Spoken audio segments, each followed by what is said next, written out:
Good afternoon. We are back this evening, or late this afternoon, I should say, to complete our lecture for week 5, chapters 15 and 16. I'm only allotted so much time if nobody checks in, and then it cuts out on me, so we would have been in about 10 minutes, and I'd have to cut out. And I also need to be out of the building by 7 p.m. Eastern time, so it was just better to end last night, upload the lectures to Campus Web, and we'll finish chapters 15 and 16 this evening. And you'll have everything well in advance of what's needed for the assignments for this coming week. So let's look at our learning goals for this evening. For chapter 15, which is distributing products, talks about logistics. And then we're going to go to chapter 16, which is using effective promotions. So for chapter 15, we explain the concept of marketing channels and their value. They talk about marketing channels, but we're also going to talk about distribution channels here. So keep that in mind. Demonstrate how intermediaries perform the 6 marketing utilities.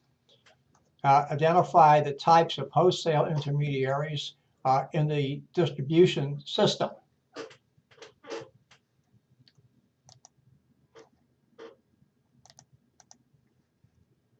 And then compare the distribution strategies that retailers use. There are different types. The various kinds of non-store retailing, various ways to build cooperation and channel systems, and then finally describe logistics and outline how intermediaries manage the transportation and storage of goods. So we have posed a question here at the beginning of chapter 15, and that's what are marketing intermediaries? Now, as I mentioned to you, there are also distribution intermediaries. So we have to think about them as doing more than one function. But we're in 4 chapters of marketing, so that's why they're termed in the fashion that they're termed here. These people take, in some cases, not all cases, but in some cases, take possession of goods and then resell them to businesses or to businesses for the most part, sometimes to industry and government entities as well. And they are in both interact now with both the business to business operation, B2B, and business to consumer. Notice the next thing. They're called intermediaries because they're in the middle of both the marketing and the product distribution phases.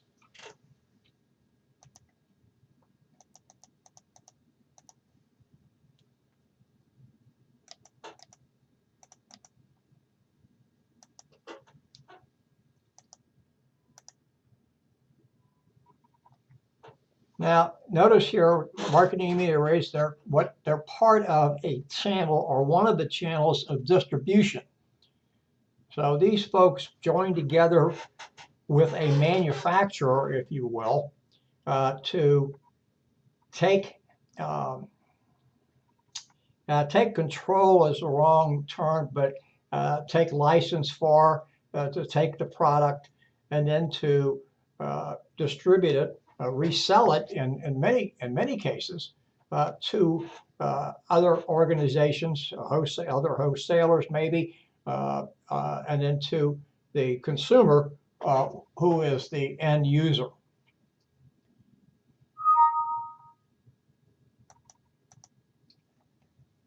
This is just this distribution and sustainability, going green, which you can see on the in the text on page 407 at the top, distribution and sustainability. Notice what companies are doing. They're pushing their suppliers to be more environmentally friendly, while at the same time they need to be environmentally friendly as well. Now, we are most familiar, or at least I think we are, with people who are retailers. Those are folks that sell to end users, retailers like Macy's and Target, and then on the grocery line, Kroger and Albertsons and Publix in the South, and a few other places like that. So here we're going to talk about agents and brokers. We're going to talk about wholesalers, and then we're going to talk about the retailers. Agents and brokers perform a similar type duty, although they are different in what they do and how they do that, and how they act and interact with manufacturers. Their sole purpose is to bring buyer and seller together to formulate and to finalize a transaction. But these folks never take title to the goods. A wholesaler, on the other hand, is an intermediary who does take title to the goods, who sells those goods to other organizations, to retailers, maybe to other manufacturers and institutions like hospitals and government entities, etc. They may occasionally sell to the consumer, the end user, but very rarely. The retailer is an organization who takes title to the goods and does sell to the end user. That's us, the consumer. Now this next slide, a little difficult to see here. You can see it. Blow this up a little for you. You can see it in your text, page 408, figure 15.1, and then we're going to have a corollary to that, which is a slide or two later, which is where you can find figure 15.2, and that's on page 409. Now you see, this is just showing you different channels. So you have a manufacturer who may ship direct to a consumer. That does happen. Dell Computers, for instance, does that. You may have a manufacturer who works through a retailer and then to the consumer, and then manufacturer, wholesale, retailer, and then here notice you have another entity thrown there, a farmer, who works through a broker, eventually to a wholesaler, and then a retailer, and then we have some other ones in here that are interesting just as well.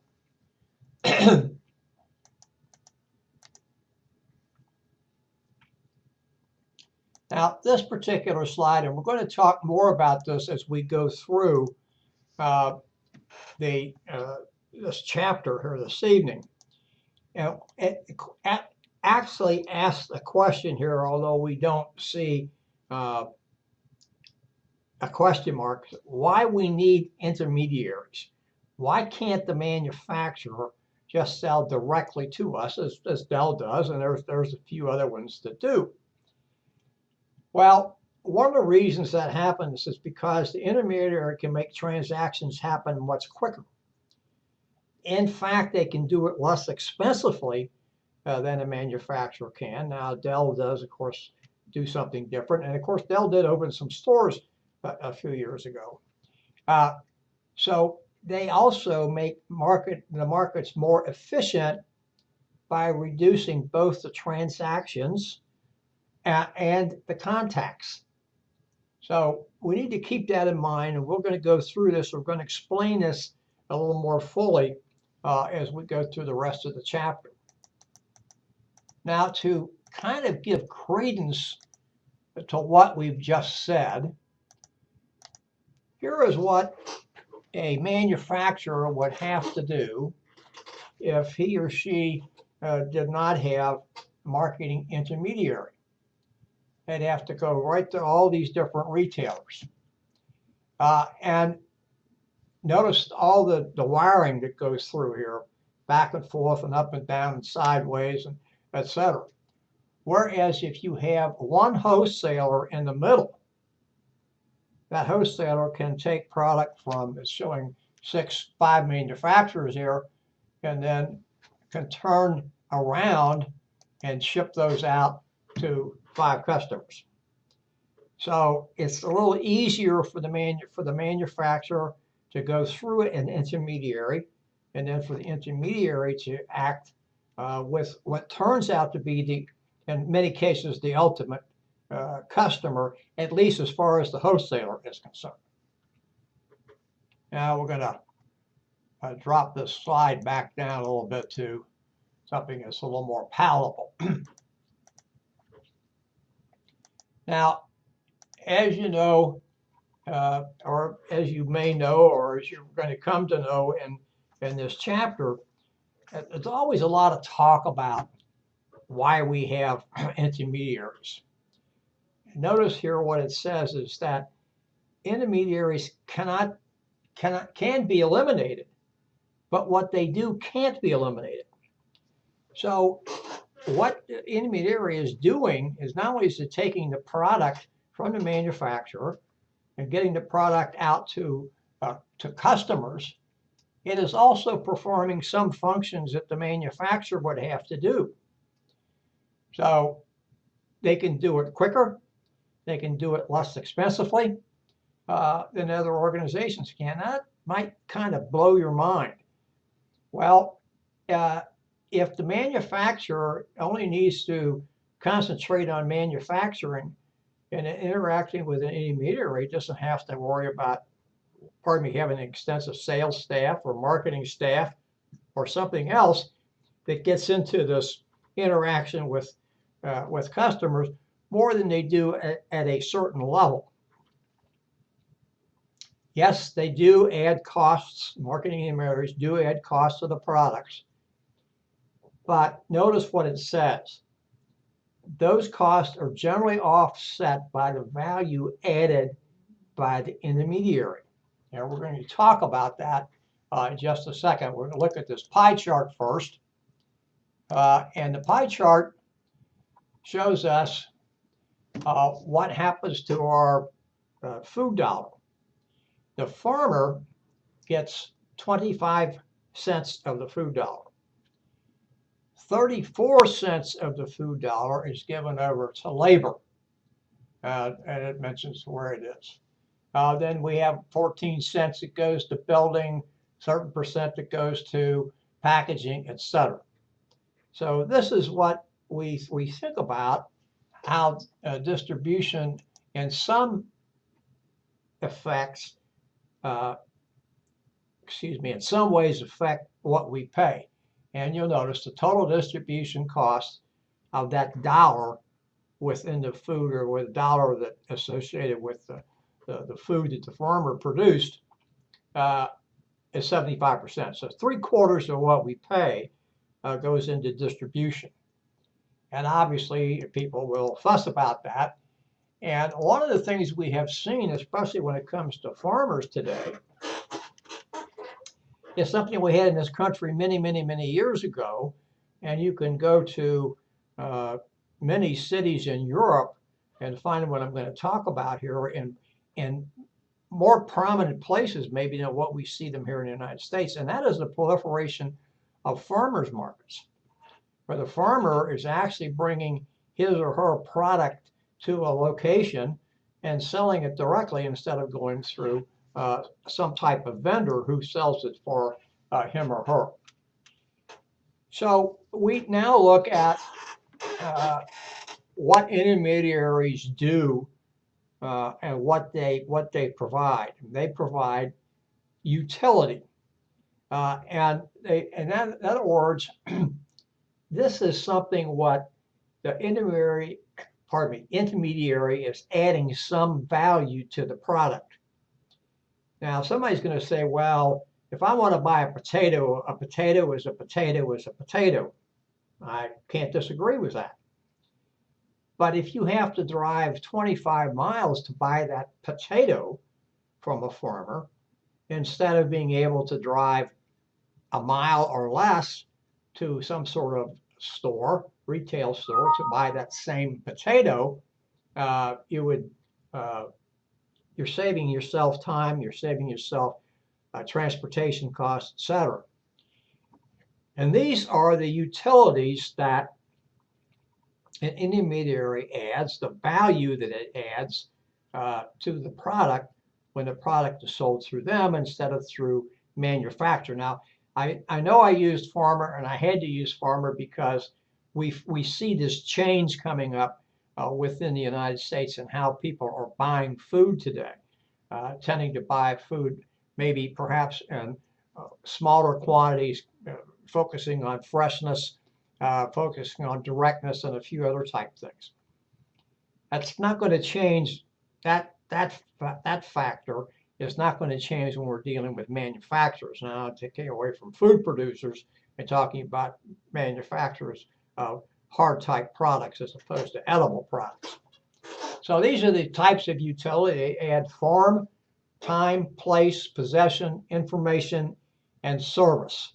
And we're going to talk about each of these as we go through this. Now, form utility, marketers use this type of utility, is where raw product is changed into something. So notice that what used here, Starbucks. Starbucks takes coffee beans and grinds them and turns them into a type of coffee or types of coffees that its customers want. So that is providing a form utility. Dell does the same thing when it manufactures. Now this says assembles, and I want to change that to manufactures. When it actually manufactures a computer, a personal computer, to a customer's desires. It says needs here. That's fine. We can quibble over words.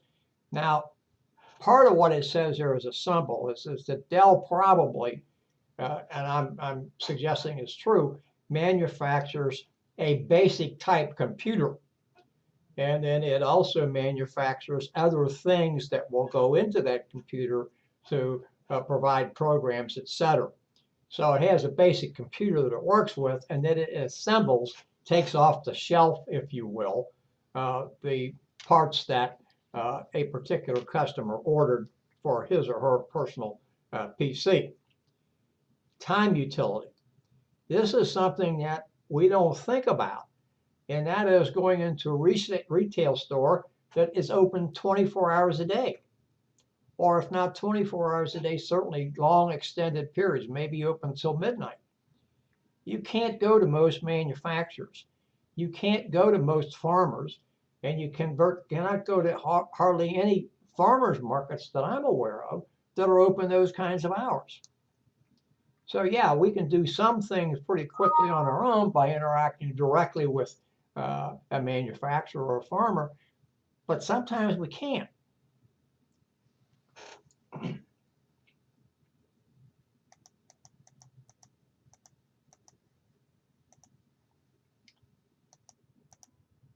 Place utility. It's a place where we want that's convenient to us. It mentions here 7-Eleven. It mentions ATM machines. Now, yeah, we can go to our local bank or the bank that we do business with and its various branches and find an ATM machine, but we can also find ATM machines in other locations that are not bank related. It could be in department stores, it could be in grocery stores, it could be in any number of other places. Possession utility, pardon me, because the intermediary already has possession of the goods, the transfer and sale is very easy. And in some cases, they'll even provide credit or allow you to buy on credit. Example here of McDonald's.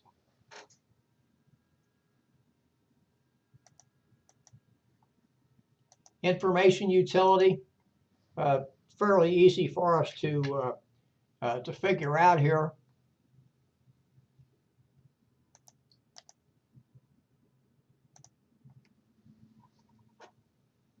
It's a two-way interaction of information between buyer and seller.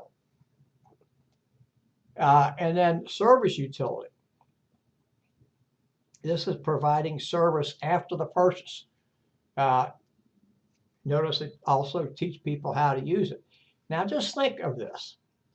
If a manufacturer sold directly to 1 million people, and each one of those persons had problems, what would happen to a manufacturer if 1 million people descended upon that manufacturer in one day?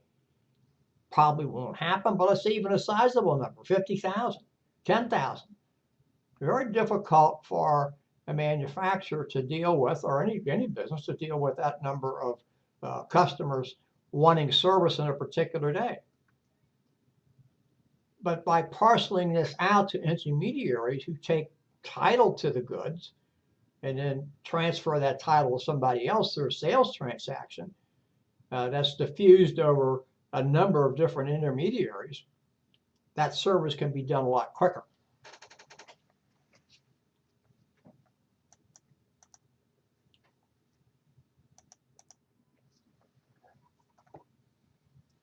Notice that we talk here about the wholesalers, wholesale intermediaries. That's kind of what I was alluding to in the folks that I talked about, although some of the folks that were mentioned here, Starbucks, Walgreens, and McDonald's, they're not wholesalers, they're retailers selling to the end user. Here we're going to talk more about wholesalers that have two distinct functions. They have a retail business, and they also have a wholesale business. They mentioned Staples and Costco here.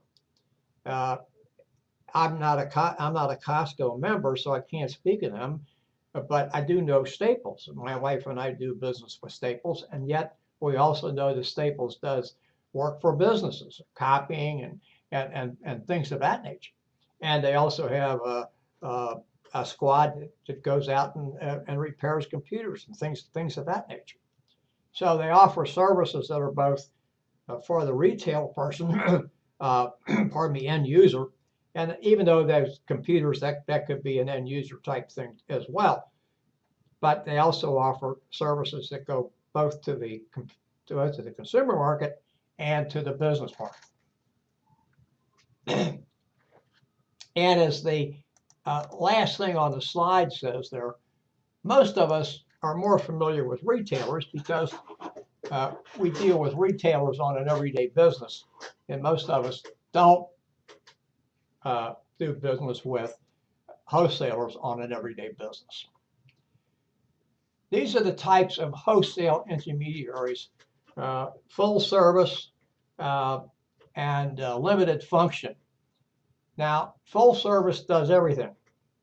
It takes title to the merchandise or goods and then performs all the various distribution and marketing functions that we've just talked about. A limited wholesaler does only certain things. It does not do the whole thing. And we talk about these limited wholesalers. We can see them on page 413 in the text. And I'm going to look at some of these. The three that are probably the most common are rack jobbers, cash and carry wholesalers, and drop shippers. Now, what a rack jobber does is he or she comes into a store. Actually, they're using someone else. And they have racks that are filled with, most mentions here, magazines. It could be candy, it could be another thing, and they put them up for display and are sold on consignment. In other words, there's no pay until something is sold. A cash and carry wholesaler is exactly what it says. They usually service smaller organizations or smaller companies, and you come in, you say what you want, you pay cash for it, and you carry it out. Notice they also talks about a limited assortment of products, and in this case, there tends to be no additional service. You pay what you pay for what you want, you walk out the door. A drop shipper is a person who takes orders from a retailer or wholesaler and then has that merchandise drop shipped to the ultimate customer, to the consumer. It says buyer here, but normally speaking, it's to the end user. Now, remember at the beginning we talked about brokers and agents. And I said they tend to perform a similar type function, but they're different. An agent, notice he or she generally has a long-term relationship with the clients that they represent. Manufacturer's agent can represent more than one company in geographical areas. Or they could only represent one company in a much larger area. A broker, on the other hand, usually only represents a company, a client on a limited basis, does not have a long-term relationship.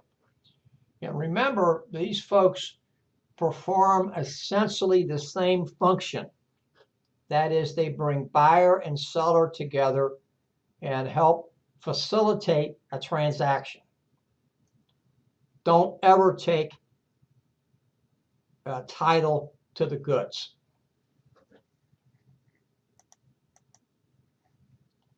Now, some of what we have on this particular slide is just notional information. The number of retailers in the United States, approximately 2.3 million.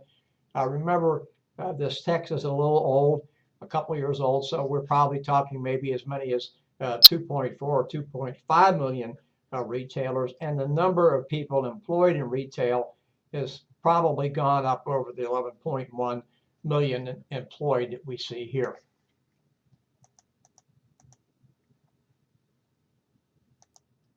Spotlight on small business, which you can see in the text, talks about pop-up stores.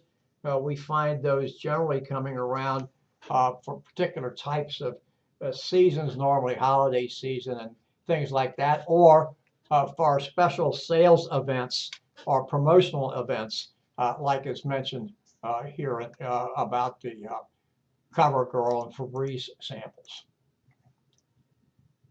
These are the fastest growing retail categories. I'm not going to spend any time on that. It's something you can see and think about yourself. Not something that's endemic to what we're talking about or pertinent to things for the reflection paper or even our case studies or video reviews.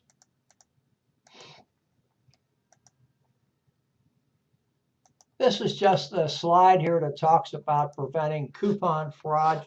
I'm not going to spend a lot of time on that. Just make sure that there's expiration dates and coupons are unique and things of that nature to avoid counterfeiters.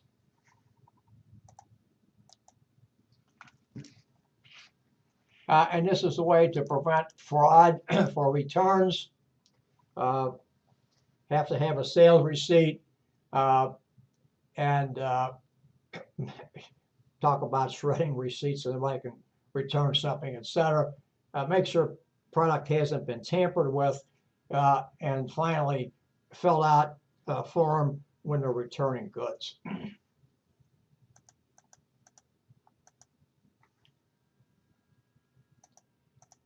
Now this is an interesting slide because we don't think about necessarily putting these retailers into certain categories. And we have department store, it mentions JCPenney, should also mention Macy's. It mentions a couple of discount stores, Walmart, Target. I don't know if well, the names escape me, so I'm gonna stop before I go too far. Supermarkets, Albertsons, Kroger, Safeway, warehouse clubs, convenience stores like 7-Eleven, and then some other ones there. Also mentions category killers, specialty stores, etc. Now, here are some distribution strategies used by retailers. Intensive, selective, and exclusive.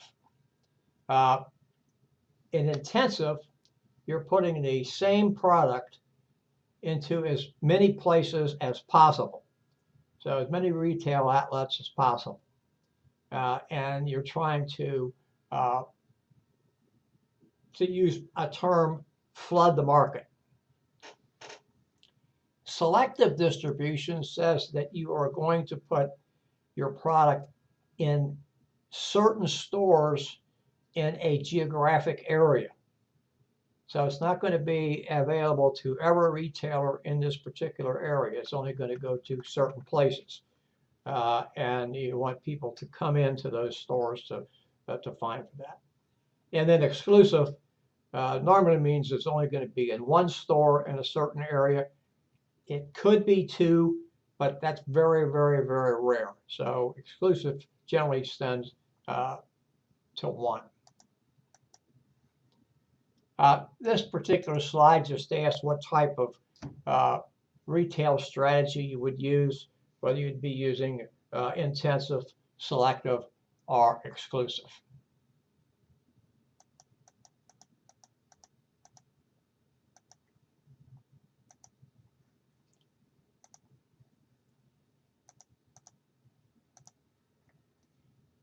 This particular slide talks about the forms of non-store retailing. We have electronic, where you would get a message on your smartphone, or something comes to you on your PC at home. Telemarketing, we know what that is. That's actually somebody generating a call to contact you to try to sell you a product over the phone. And then, of course, we have things like vending machines and kiosks and all sorts of things that we find standing around in various and sundry locations that are forms of retailing we just don't necessarily think about. This just talks about what online stores have to do to keep good relations with customers, good return policies, and then talks about user reviews and make sure your website is professionally designed. We talked about that before, but certainly is necessary. And then, rather than an alternative form of payment, I would like to use the term ease of payment. And of course, that incorporates alternative, et cetera, et cetera. So if you're going to sell on business, sell online, you're going to have some type of e-commerce business. You have to make that as friendly as possible. Make it almost the transactions almost the same as a face-to-face operation. Won't be the same, we understand that, but you have to make it as close as possible because you want people to come back for return business.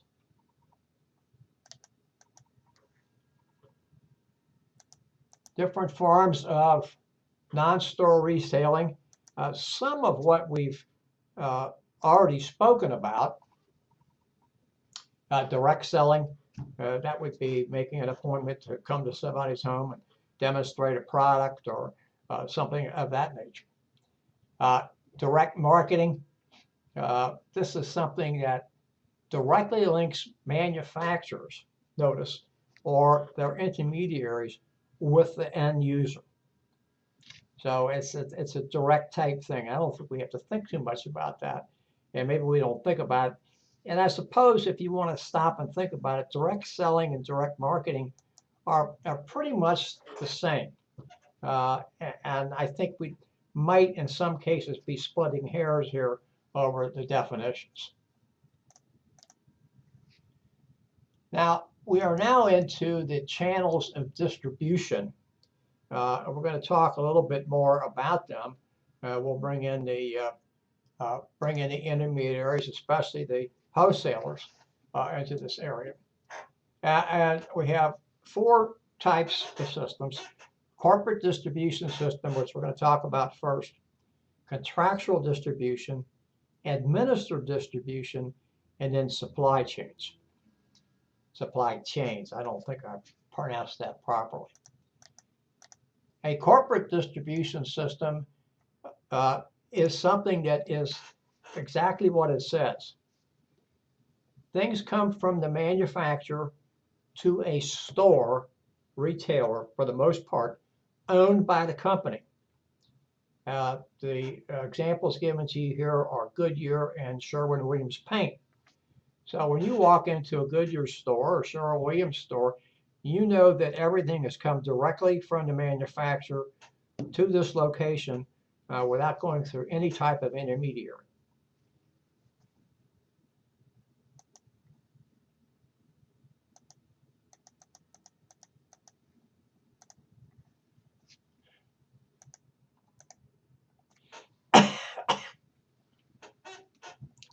A contractual distribution system is exactly what it says. There's a contract here between manufacturer and seller to only sell certain product. And the seller has to agree to, and this uses the term cooperate, I would like to say has to abide by the terms of the manufacturer. And they're not always manufacturer, because we have things like franchise systems, and example here given McDonald's or Baskin Robbins. Wholesale sponsored chains like IGA stores, Independent Grocers Association. I don't know if there's any in your locality. There were several here in the greater Cincinnati area for a number of years, and most all of them are gone. IGA is still around in places. It has a big presence in Australia. I don't know that from personally being in Australia, but I've read about that. Ace Hardware falls into that subcategory. And then retail cooperatives. Notice there's the difference here: Associated Grocers, which is different from the Independent Grocers Association, so don't be confused about that. And then True Value Hardware, which is different from Ace Hardware. So it's wholesale sponsored versus retail cooperative.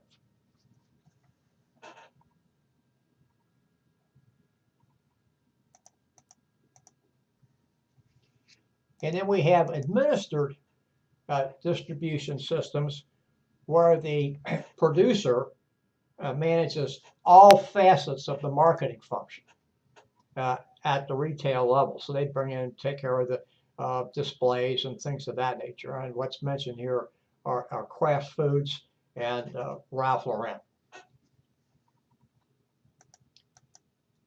Now we move into a huge part of logistics, that is the movement of product, supply chain, and then supply chain management. Within the supply chain is all the various type things that organizations must do to move goods from point A to point B, point C, and beyond. So notice it's from the source to the customer. And then supply chain management is simply managing the processes that are endemic to, or embedded, probably is a better way to say that, embedded in the supply chain itself.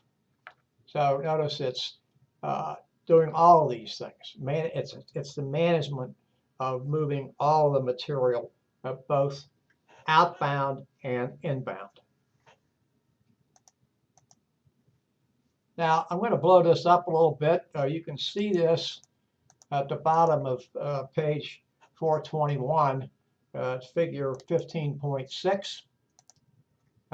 And this is showing you the supply chain The first part, notice here, is the channel of distribution. And the channel of distribution extends from the manufacturer to the consumer. The supply chain itself extends from the suppliers, people who are purveyors of the raw material, all the way to the consumer.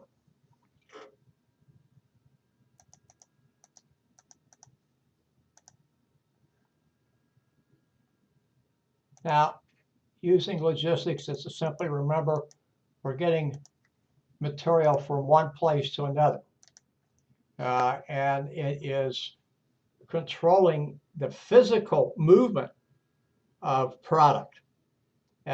Final goods to the customer, and in return, in some cases, for things that are being recycled, returned, etc.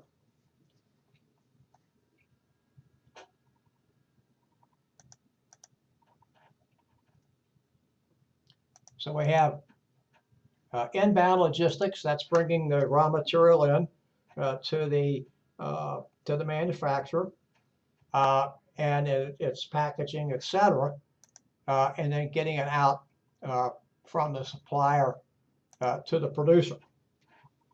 And the material handling is what is done in the warehouse, moving supplies from location to location, to workstations, etc.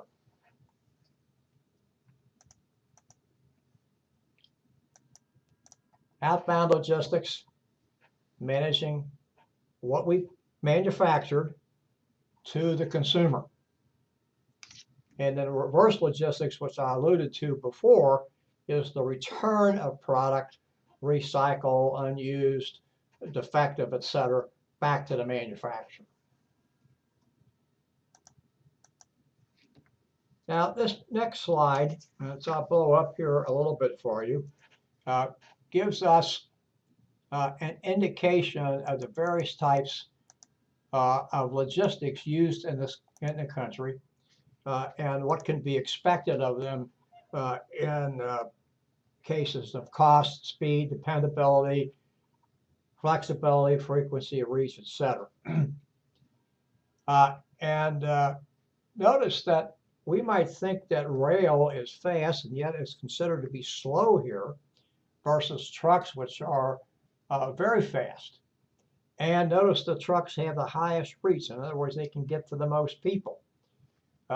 Ships and boats, inland waterways, very slow, and their dependability is also low. Surprising, because we ship so much coal and things of that nature in the inland waterways of the United States.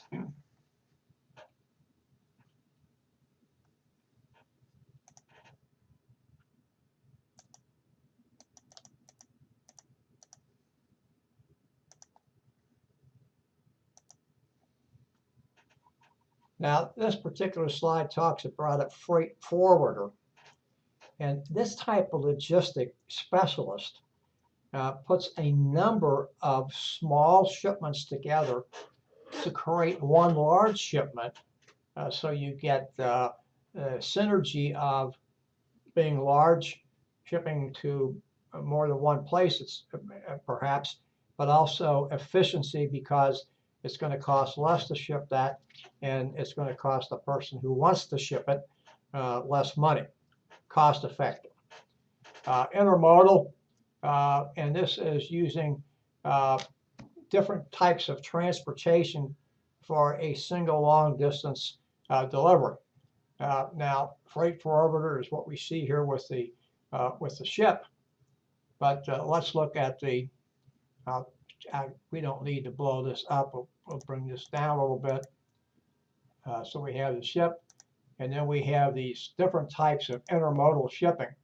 Piggybacking, where we place truck trailers or semi-trailers on trains. Fishy backing, which we're putting the same truck trailer on a ship or a boat. And then birdie backing, doing the same thing with airplanes.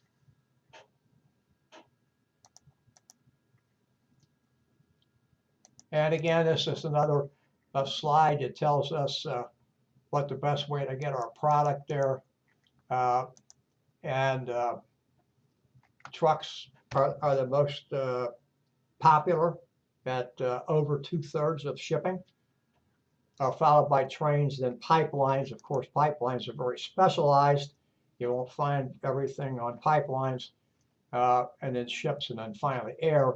And of course, the reason air is down at the bottom is because, as we know, air is very, very, very expensive, and that's not going to change anything. And then the last slide that we want to talk about here this evening is a storage warehouse. And a storage warehouse will hold product for a long period of time. Think about that as if you wanted to store your household goods in a place. Maybe you go to one of these used store places, or you go to a business that allows you to bring them there and store them. Of course, we do know we did the pods thing. You could do that as well. But that storage, that type of storage, you're not limited. You can stay as long as you want in that type of storage, as long as you pay the monthly rent. Or if you're talking about pods, you keep it for an extended period of time, and you pay whatever the contract calls for an extended period of time. That's much different than the distribution warehouse, which brings product in, but holds that product for a very short period of time and then disperses it again or distributes it again. And here you notice we're talking about warehouses that hold things like soft drinks and then package delivery. So package delivery, we would think there in some cases things like, or companies like FedEx and UPS, where packages would come into a, pardon me, a central warehouse, probably picked up by UPS or FedEx, brought it to a central warehouse, and then sent back out to the ultimate consumer, person who buys it. So what I'm talking about here is customer X or customer Y would buy something, FedEx or UPS would pick it up, bring it into a central distribution place, and then it would go from the central distribution place out to the end user. We have reached 5:18, and that brings us to the end of chapter 15. I'd like to take a 5-minute break. We're going to be close to, this went to 5:19, so we'll take a 5-minute break and come back at 5:24. Thank you. Please come back at 5:24.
All right, it's 5:24. We're back to continue with our second hour this evening, Chapter 16, Using Effective Promotions. And let's look at the learning goals for this chapter. We're going to identify the new and traditional tools that make up the promotion mix, which we're going to get to very quickly. Contrast the advantages and disadvantages of various advertising media, including the internet and social media. We're going to illustrate the steps in the B2B, B2B, and B2C selling process, business to business, business to consumer. We are hopefully going to be able to understand, learn about the role of public relations and a particular public relations department within a company, and show how publicity fits in that role. We're going to assess the effectiveness of various forms of sales promotion, including sampling, and finally show how word of mouth, email marketing, viral marketing, blogging, podcasting, and mobile marketing work. So as I mentioned, without further ado, we're going to talk about the promotion in an organization. And we're going to talk first about the promotion mix, which is figure 16.1. You can see in your text on page 436 at the bottom. So notice we have the product in the middle, and then we have the four aspects of the promotion mix: personal selling, sales promotion, public relations, and advertising. Each different, each with its own special ways of doing things, and each important to and for companies in different ways.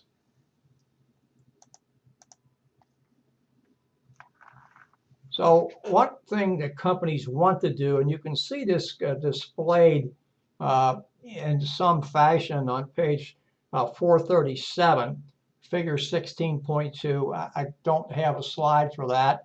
I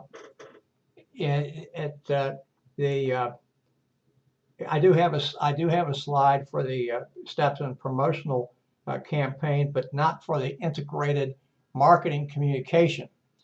So notice what it does there. It combines those four tools into a cohesive strategy. And one of the things that it wants to do is to create a brand image. Remember, that was, and if you probably haven't done it yet, but when you're doing your critical review of Energizer, that is one of the things that stands out. Energizer wants people to associate with the brand. It has to meet whatever you're doing here in your promotional mix. You have to be able to meet the needs and or wants of the consumer. And then finally, obviously, you have to meet the strategic and promotional goals of the organization.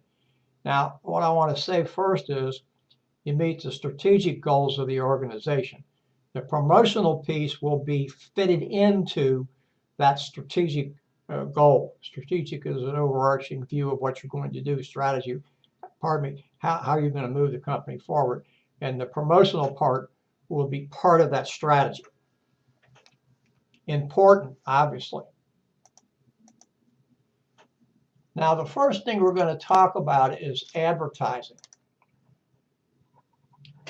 And what I want you to notice here at the beginning is the first two comments.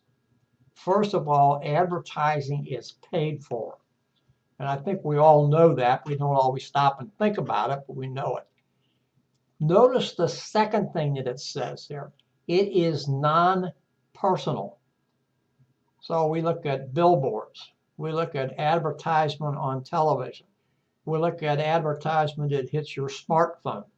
We look at advertisement that hits your PC when you're trying to navigate the internet. you look at advertisement in newspapers and magazines and other type publications. Paid for by the advertiser, manufacturer, and we're going to talk about in this particular case, but it's not personal. There's nobody sitting across from you and making a pitch to you. Notice what the goals are. It's to tell you about the product. It's to get you to think about, I want to use that term, buying the product. And then finally, it is around to remind you the product is still here, it's still available. Yes, you've made a purchase, but we want you to continue making purchases. That's the purpose, the three purposes of advertising.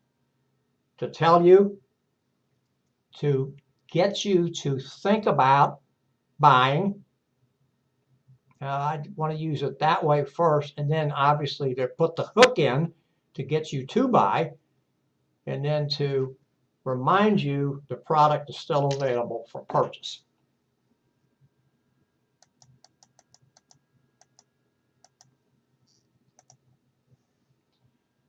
I'm not going to spend a lot of time on this slide, but it is very important to look at.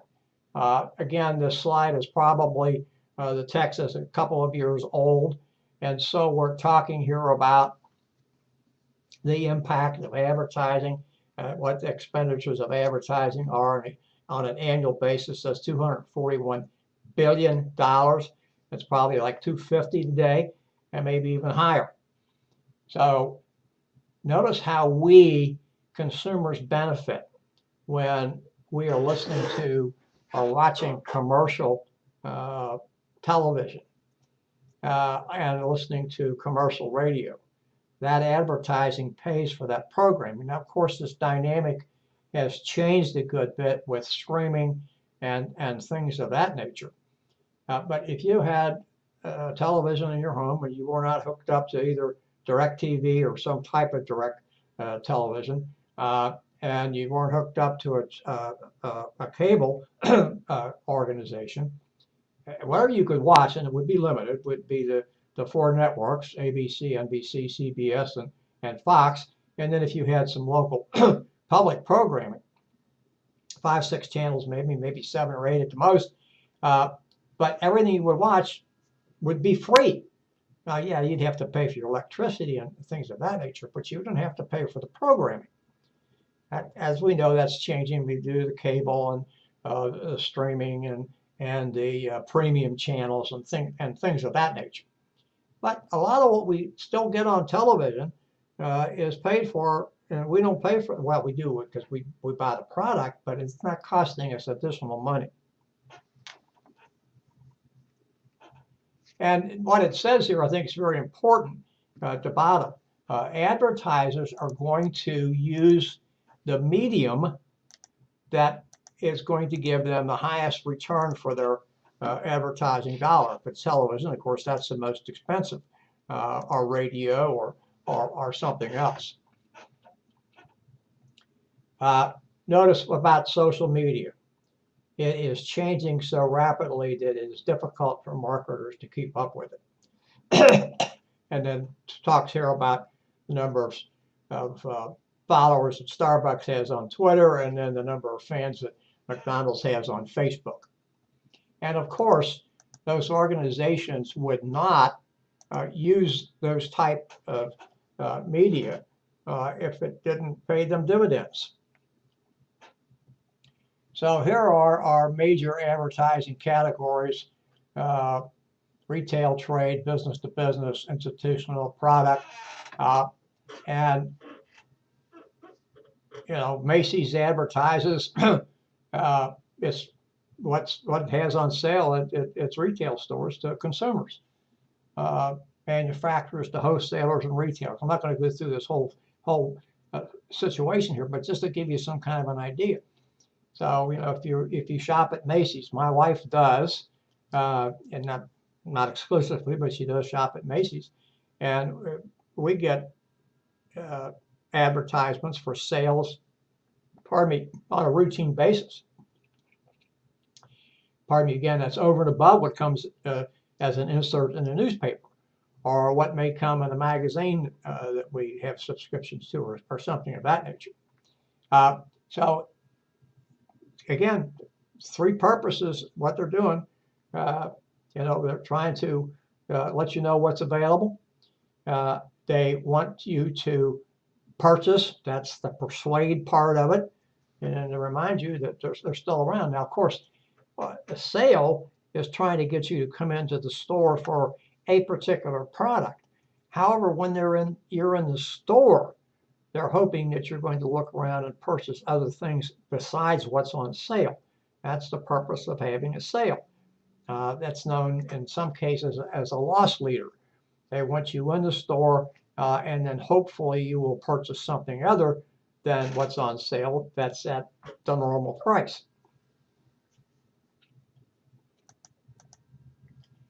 And then here's some other types of advertising. Advocacy, obviously, that's promoting something about an issue for the most part. And then there's some others on here: interactive, online, mobile, etc. I'm not going to go through each one of these because I think we have a pretty good concept of what they do for us and how we use them.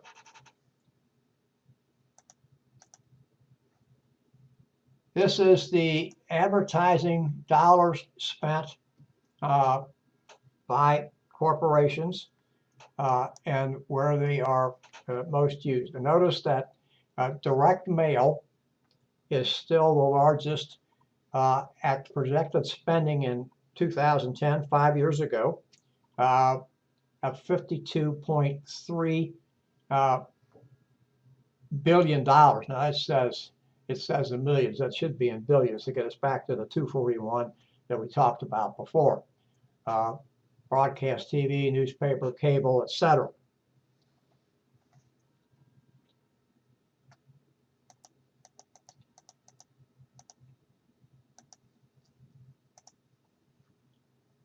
This is Dear Mr. Postman. If you're going to advertise through the United States Postal Service, what is you have to do to get the largest bang for your buck? Notice the first thing it says, there's the plan. You have to decide what it is you want to do and what you intend to accomplish. Make sure that you have a list, the list that you're going to send to your customers, that are the people you're trying to entice, is one, accurate, and it is targeted to the people that you want to go there, the people most likely to buy. Return rate on direct mail campaigns is about 14%. Now, what I mean by that is if you conduct a survey and you ask somebody to return the survey to you, or you're trying to entice somebody to buy something through direct mail, about 14%. You have to make your ad unique. If you're going to do this from a small business perspective, get some expert help in helping you develop this direct mail campaign. And then finally, you may have to follow up. Many times one mailing is not sufficient. And you have to plan that from the beginning because that adds to your cost. Mail is around first-class mail. If you're going to do bulk mail, it's going to be a little less expensive. I don't know those rates, but let's just talk about 50 cents for a piece of direct mail to go out. Again, I know it's going to be less than that, but let's say it's 50 cents. Well, let's just put it down to a quarter and make it easy. So if it's a quarter, it means that we're going to spend $1 for every 4 that we send out. If I said that there's a 14% return rate, that means we're not going to get one of those back. That's 25%. We're going to get something less than that back. So if we send out X number, we can expect 14% rate. I'm not going to try it. We send out 100, and we said well, it's going to cost us $1 for every 4. It's going to cost us $25. And we're going to get a 14% return rate. So and we're going to send mail out again. And what are we going to send it out again to or for? So we have to have some kind of plan that says, okay, if we're going to do a follow-up mail, how are we going to target that follow-up mail?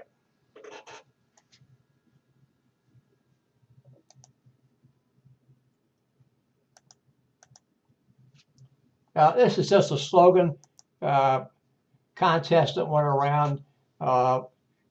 Everybody doesn't like something, but nobody doesn't like Sara Lee.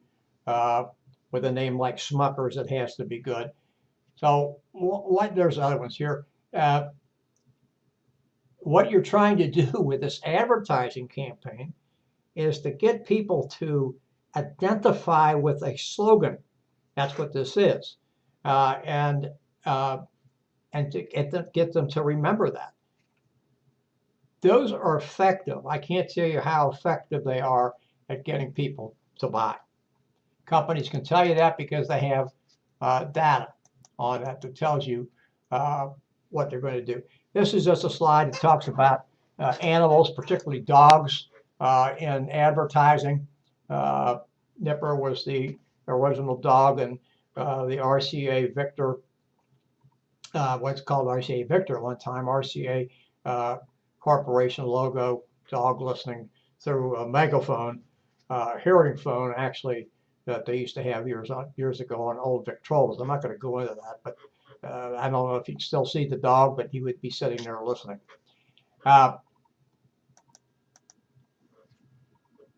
This is popular advertising media. We know about TV, and we know that it's still the big dog on the street, even though there are other things that are getting into this and making people do things. Notice this, the DVD recorder, DVRs, excuse me, that allow people to watch programming and to skip commercials.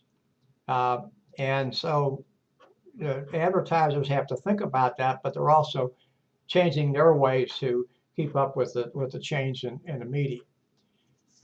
Product placement. This is where advertisers pay to get their promotional pitch, if you will, into certain areas in certain time slots on TV. And in this particular one, products in the TV shows and movies where the audiences will see them.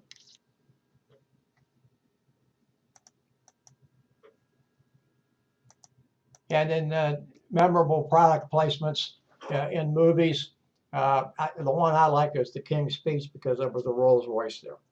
I did not see the King's Speech, but that is a very prominent automobile, or not a whole lot of them sold around the world. Great advertising for it. We know what infomercials are. They've been around for a long period of time. There's actually a Hall of Fame for infomercials. And what it is it's a full-length TV program devoted to promoting a particular product. Or could be a service, but normally speaking, it's a product. Interactive promotion allows a two-way dialogue between the producer and a potential buyer. It can be beneficial for both. It's not just a push thing where information is being pushed to you. You can have an interactive type thing where there's some push and then there's some pull.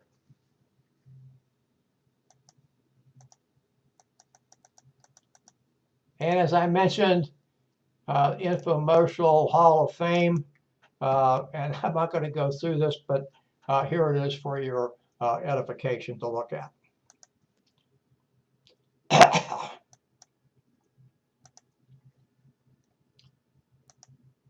This is online experience in advertising. Notice what it says here at the top, how to avoid losing customers over a bad website. Now, we've talked about websites a good bit here last night and tonight. Really, we're not going to talk a lot more about this, but what I want to say to you, the two things that I take away from this is, first of all, it has to focus on the brand is the first thing is there. And the second thing and most important thing is the website has to be user-friendly. If it is not user-friendly, if the person who is looking at this gets frustrated, he or she's going to go somewhere else. And the chances of that person returning to your website are very minimal.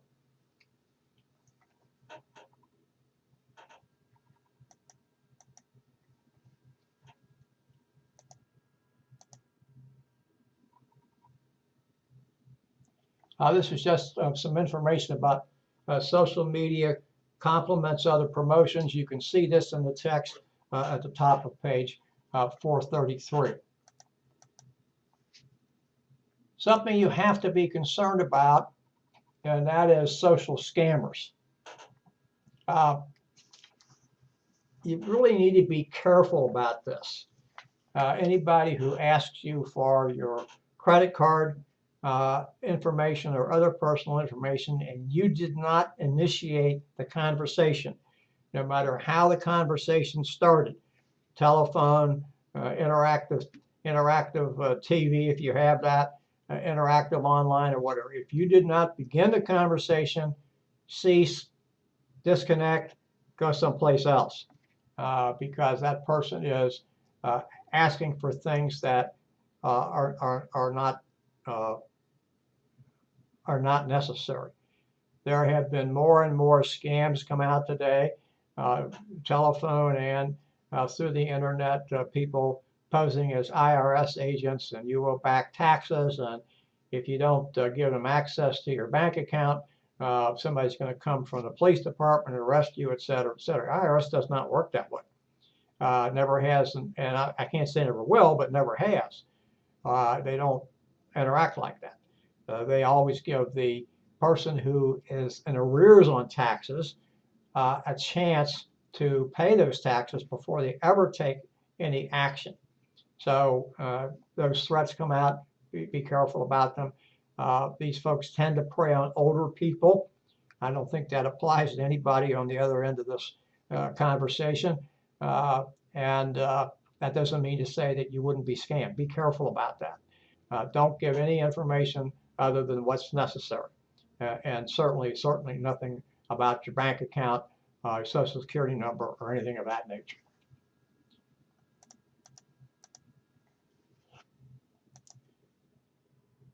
Now, this is a thing that talking about monitoring ad effectiveness, especially in social media.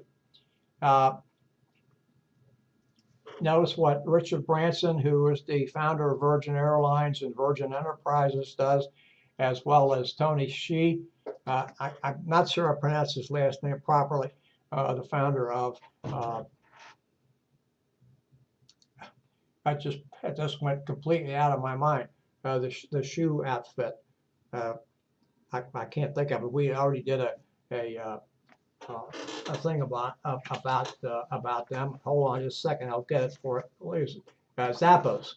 And notice what they do to make sure that they're maintaining two-way communication. Of course, that's what customers want. They want two-way communication. Socially superior lessons and wisdoms from the Old Spice man, a commercial that was out a few years ago. It may still be around. I've not seen it played recently. That caused a lot of comments, some of it negative. But this just talks about what you're doing here. And the last thing that you want to think about is keeping your video short and to the point. Don't wander off if you're going to use this kind of thing. It really becomes distracting.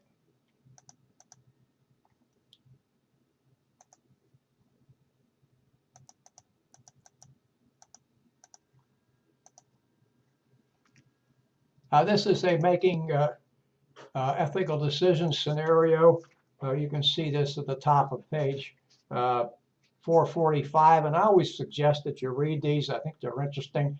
You're not required to work them, but I think you do gain something from them by reading them. Global advertising.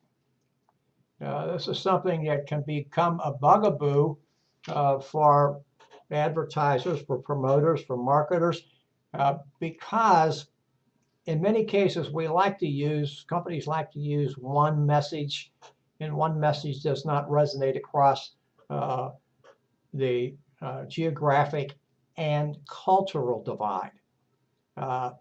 So notice that develop a single product or personal strategy to implement worldwide. Very difficult to do. So you want to make sure when you're doing that that you can get to things that everybody can agree on, that you're not infringing upon certain taboos and areas. So that's not something that I have a great deal of expertise in, but it's something that's very important. And notice what happens down here at the bottom. Because our languages don't translate word for word, that's where we run into problems. In some countries, pardon me, China used to be one. I don't know if it still is. There may be some others. Because of intonations, the same word can be taken differently. And because of regional differences, the same word can be taken differently, even though it's spelled the same. So you have to be very careful about that. We have had very, very bad consequences, if you want to say, from Americans, and we're not the only ones, of using what we thought was good advertising in another country. And product didn't sell, and we later come to find out, well, didn't sell it because the translation rendered it something different than what it is. Now you can look on page 445 at the bottom of page 444 to some extent. It will give you some examples of some really bad marketing advertisement campaigns because of misuse of words. I think the one that I don't think it's listed in the text, at least I don't remember seeing it. Could have skipped over it, of course. And that was the Chevrolet company trying to sell its Nova in South America. Well, if you know anything about Spanish, you know that Nova actually translates down there to something similar to no-go. Why would you buy an automobile that wouldn't go anywhere? And the General Motors folks didn't realize that, didn't know that until they found out they weren't selling cars, and then found out why they weren't selling cars, etc. But anyway, there's some other ones in here that are very interesting. Other companies have made errors because not understanding how their advertisement would be translated. This is just talking about opportunities in India. 700 million people live outside the cities, and actually they're probably the lucky ones because the cities tend to be very, very polluted in India, Delhi, and some of the other ones. I was reading a large article in the New York Times over the weekend about a gentleman who is a correspondent for the New York Times and had lived in Delhi for several years, and his son has son's about 11 or 12, I think, probably has irreversible lung damage due to breathing very polluted air. And he made the point that we all hear a great deal about air pollution in Beijing, and yet Delhi is much worse than Beijing. That's just a little side story, and I shouldn't get off of that, but we have to be careful about what we're talking about, where we want to go for product and things of that nature, and whether or not we're going to be successful in what we're doing. Personal selling. This is the most expensive, but probably the most effective type of selling. Most expensive because it takes a person to go out and meet with another person in a face-to-face setting. Now, yes, if you're doing business-to-business selling, you may be talking to more than one person, but it's still expensive. I mean, there's this, the time the person is gone, what he is doing or she is doing, and their salary, et cetera, et cetera. One of the things that's on this slide that's very important, and we're going to get to the steps in the selling process, and that is listening to your customers. When customers say something to you, you need to stop and think about what they're saying. Listen to what they're saying. Make sure that you understand exactly what's being said. Don't answer too quickly, and do some various steps that known in active listening to say back to that person, I understood you to say. That does a couple things. First of all, that's known as paraphrasing. I understood you to say, and you'd say what you understood the person say. It wouldn't be word for word. Most of us can't do that. Some can, but most of us can't. That tells the customer that you're paying attention to what he or she said, and that you're interested in what he or she said. You can't fake that. And so that's very, very, very, very important. So these are the steps in the selling process. First of all, you do not want to go to someone who is not a prospect to buy. And the second piece of that person has to be qualified. In other words, he or she has the authority and the wherewithal to make the purchase. So then that's the prospecting part. Then you have a pre-approach, so that's a planning part, thinking about what you're going to do. Then you approach the person, you make your pitch, you answer questions. I'm saying that as opposed to objections, because questions are not always objections, although they can be. Then you make the sale. Notice what the next thing is, a trial close. And you're making a statement of when would you like this to be delivered, or where would you like this to be placed in your operation, or something of that nature, which makes an assumption in a way that the person is going to purchase.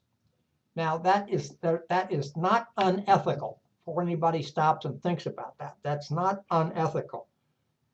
Now what you're saying is, where would you like to have this placed? When would you like to have this delivered? So what you're doing is you're trying to remove a doubt from the individual in making a sale. And then the last part is follow up. You made the sale, you need to go back and make sure everything's working the way it should work. And that has to be personal. Don't send the service person the first time around. And a service person might have to go the first time, but you need to go with the service person. You need to show up. You're the one that made the sale. Not the service person. So this kind of goes through what I talked about, prospecting and the qualification, making sure that that person has the authority to buy, etc. And if you don't do those things ahead of time, then you're going to be in some kind of what I like to say is a jackpot, because you probably entered into what's known as an advocate-adversarial position. You're advocating something, and this person really doesn't have all the characteristics, if you will, or the power, maybe that's a better way of saying it, of being able to close his part of the transaction or her part of the transaction. So you need to do a little bit of homework before you get into this and expose yourself to what may not be a situation that you want to be in.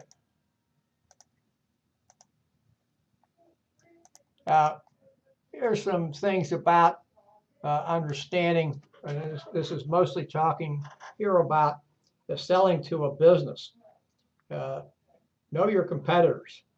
Know what they offer. Know how good their product is. What their price is. What their service is. What their follow-up is, or whatever it needs to be. You need to know what they do and how they do it. In some way, if your product is the same as your competitors and it's selling for the same price or virtually the same price, you have to do something to make you and your product, but mostly you, different.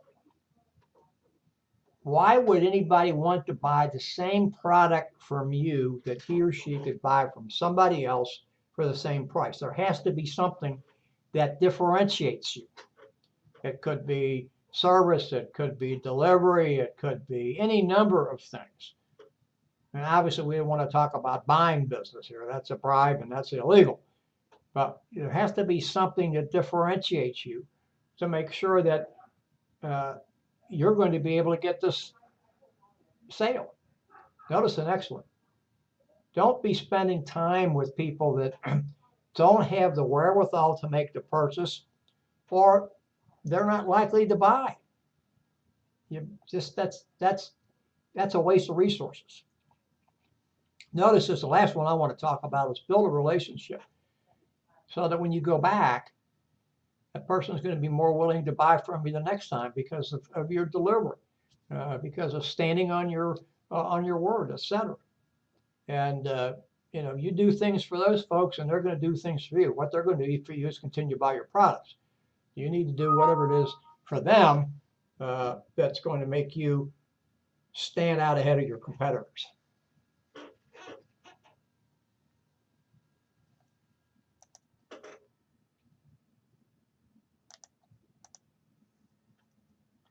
These are sales slip-ups that I want to talk about just for a little bit. I'm not going to talk about all of them, but there are several here I think that stand out. One is not preparing.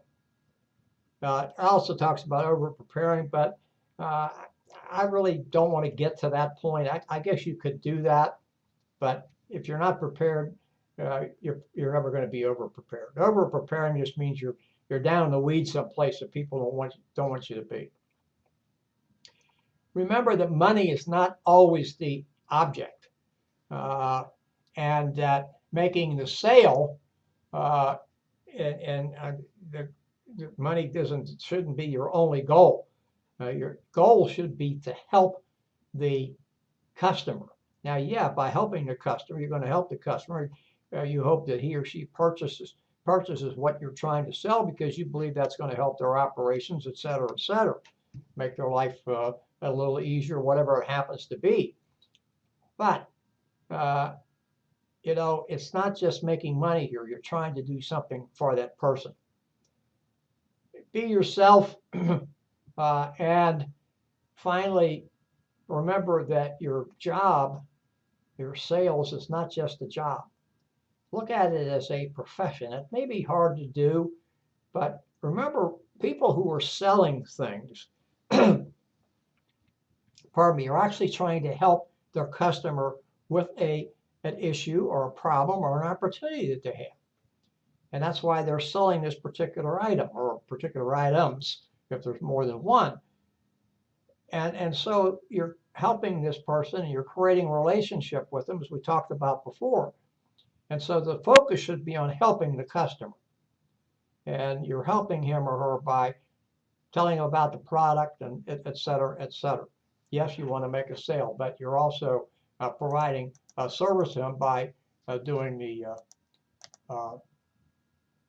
providing the information during the sales presentation.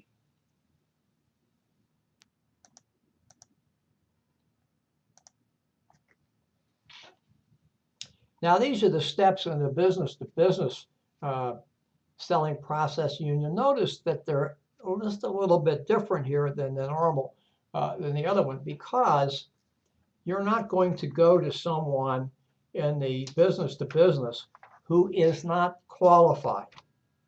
Now, having said that, I want to step back a second and just tell you that when you're going to a business that you know the business is qualified to buy, make sure the person you're dealing with is qualified to buy. So, you don't want to sell something to the secretary and she doesn't have authority or he doesn't have authority to buy something. So that's what I'm talking about here. But yeah, you know that the company that you're going to is qualified, et cetera. This talks about asking questions. So this is a thing about, how can we help you? What is it we can do for you? As we talked a little bit about in the regular selling process, but this is a similar type thing. Obviously, you have to make your presentation, close the sale, and then again follow it. Those things don't change any. You may pay more attention because of something, and obviously, most time people who are in the business-to-business selling arena are not in the business-to-consumer selling arena. Usually a little bit different, but doesn't mean to say it can't be. But there are different techniques.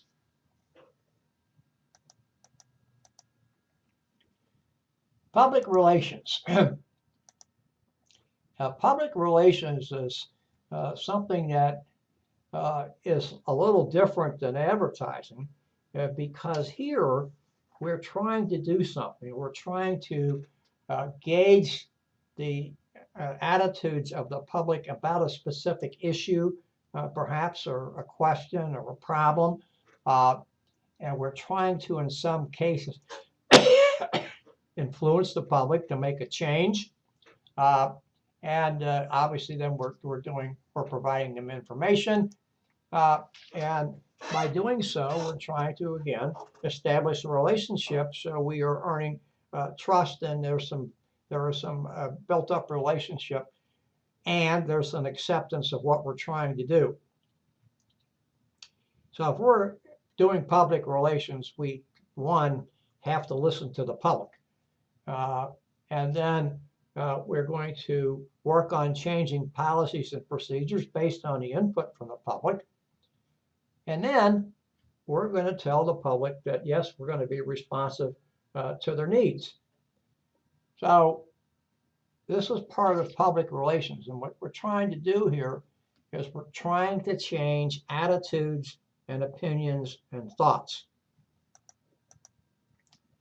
Publicity may sound like public relations, but it is different.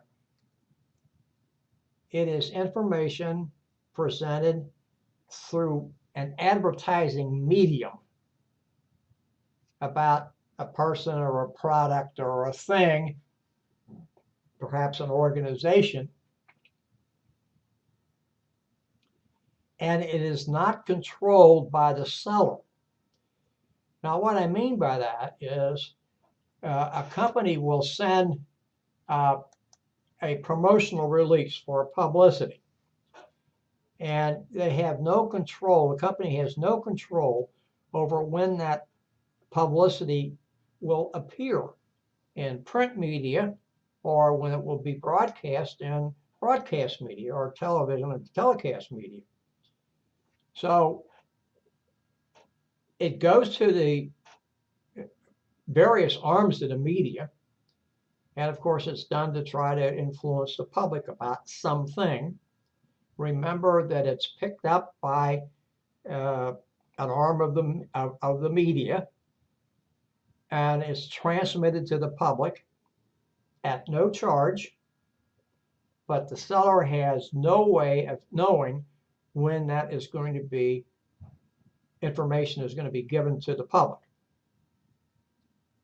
Now, a lot of times you hear public relations, or excuse me, publicity done at 6 o'clock in the morning. And you have to ask yourself how many people are up at 6 o'clock in the morning. Well, maybe not many, but somebody's going to hear it. So what are the advantages? Why would you do this? First of all, there's no cost. Second is, it is a form of advertising that may reach an audience that wouldn't normally see it. But it's called publicity, remember, because you're not paying for this. And because it's publicity, it tends to be, I want to use the word tends to be, or the two words tends to be more believable than traditional advertising, even though it probably is the same as advertising.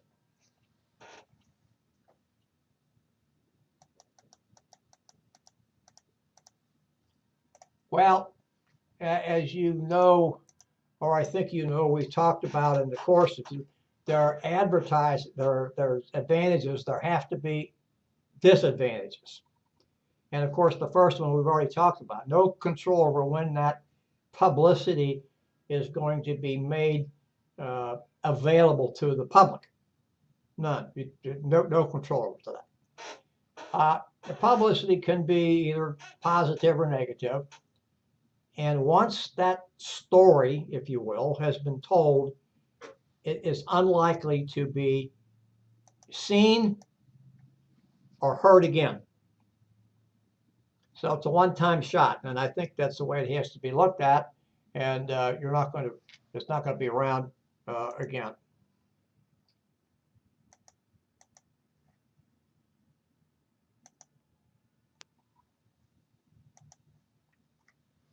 Sales promotion is something that companies do to stimulate the buying public to make a purchase.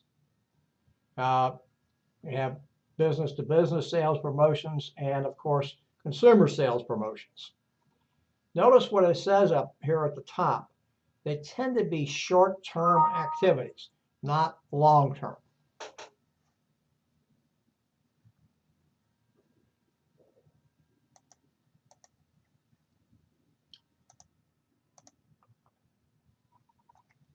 Here's some key consumer promotions.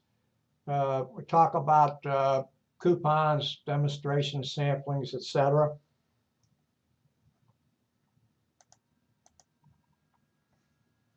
And we're not going to go over this, but just a slide to see. Most visited U.S. coupon clearing sites, United States.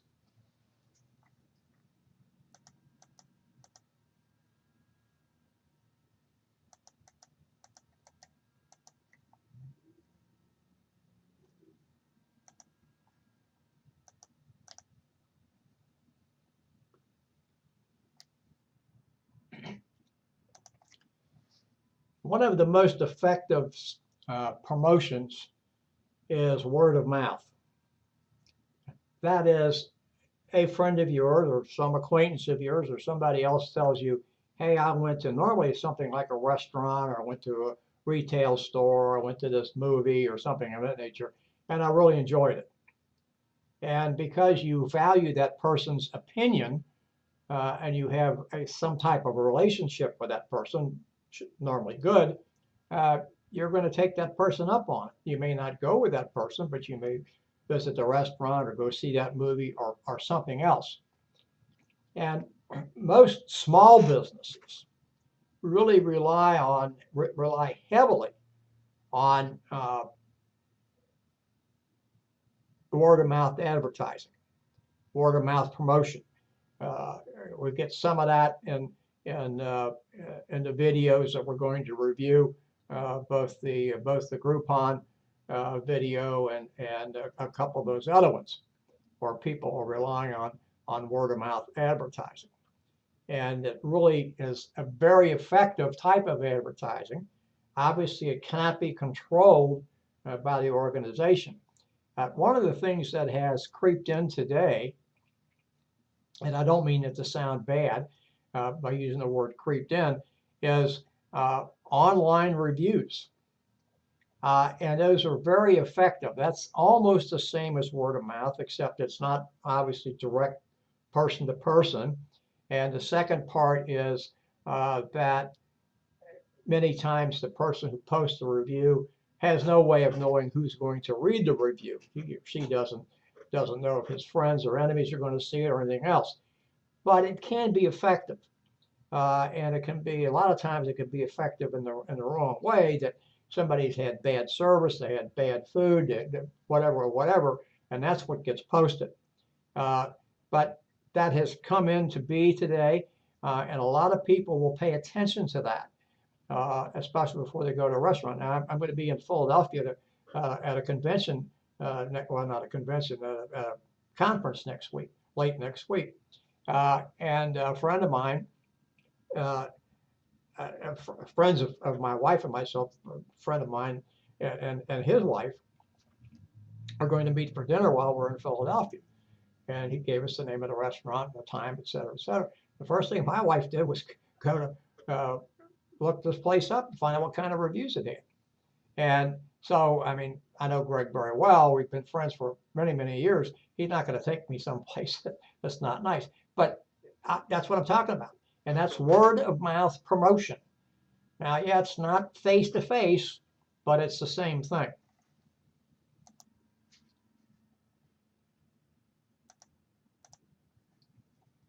These are emerging promotional tools, which I'm really not going to spend a lot of time on because we do know about them. Virtual marketing, not viral marketing. Now, look what this says here. I will say that paying people to say something nice about you. I have a problem with that because I don't think that people should be paid to say something nice. I don't think they should be paid to say something that's not nice either. But I think we get problems when we're paying people to give positive reviews. Reviews ought to be spontaneous, and they should not be something that somebody's trying to get you to do simply because. I don't like that. I think that's a bad thing. But I do think asking people if they have a favorable impression of you to post something online is perfectly acceptable. But paying them for it is not something that I think is acceptable.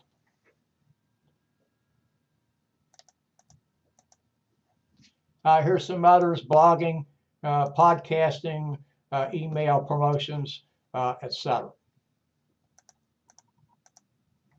Mobile media, something that marketers are making big time use of because it gets into their customers and it gets them to think about things that they may not have thought about before. And finally, there's several types of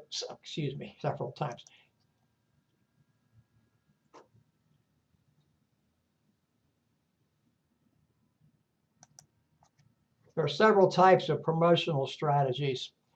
Push strategy, that's when the producer is putting out the advertising, putting out the promotion, everything that he or she is doing, personal selling, sales promotion, etc., getting the product on the shelf. I was looking at a different textbook today for a course I have coming up in the second session about strategic management. And they were talking about a competitor who was feeling the heat from Procter & Gamble because Procter & Gamble was very good at a push strategy. A pull strategy directs advertising and sales promotions to the customers and it gets the public to request their products. Now, if you are unsure about that, if you would look at some advertising that's done on television for prescription drugs, the only way you can get a prescription drug legally is to have your physician or a physician order it for you. And the companies that make these prescription drugs know that, and so they're trying to influence the physicians by the physicians' patients coming to them and saying, hey, I've read about this or heard about this or saw this on TV and understand that this is the product I need for my condition or for my symptoms or for whatever it is that I have. And I guess the one that and by the way, I have no axe to grind about this product. The one that I remember most is Claritin. Now, Claritin's a product I think you might be able to buy Claritin over the counter, but for a long time you had to have a prescription to get Claritin. And it's an anti-allergic allergy drug. And all the research that I've read, and I have read some research about this, Claritin doesn't work any better than any of its competitors. Yet it was at the top of the market because of its advertising and patients going in to seeing their physicians and saying, I've heard about this Claritin, what about it? And, as long as the patient had the condition that required that and didn't have the allergic reactions or whatever else, perhaps the physician would order it. I'm not one of those people that does that. And maybe you're not either, but it does work. And if it didn't work, we wouldn't be seeing these things because the tagline on all of those things are ask your physician if XYZ is something that would be good for you. And so if you do that, then the advertiser, their promotion, has gotten what they want. And then finally, a pick economy allows you to pick out from an online service, pardon me, what it is that you're looking for. Well, I thank you for your attention tonight. I'll have this uploaded for you shortly. It'll be available on Campus Web probably within the next 10 minutes, and then I will send you a follow-up from YouTube tomorrow. We'll be back next week to talk about chapters 17 and 18, chapter 17, financial accounting, and chapter 18, managerial accounting. So I thank you for your attention and good night.